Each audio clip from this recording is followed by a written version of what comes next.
So ano ba yung passive income? Ang passive income, una hindi natin yan naiintindihan eh.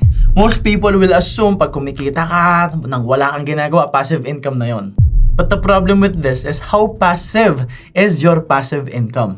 For a simple definition, passive income means your minimum expense must be less than your income.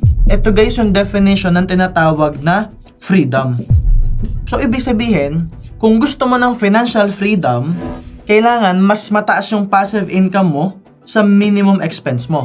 At ang passive income, ito yung kumikita ka ng pera nang wala ka na talagang ginagawa. A lot of people will say passive income ang Airbnb if you have systems.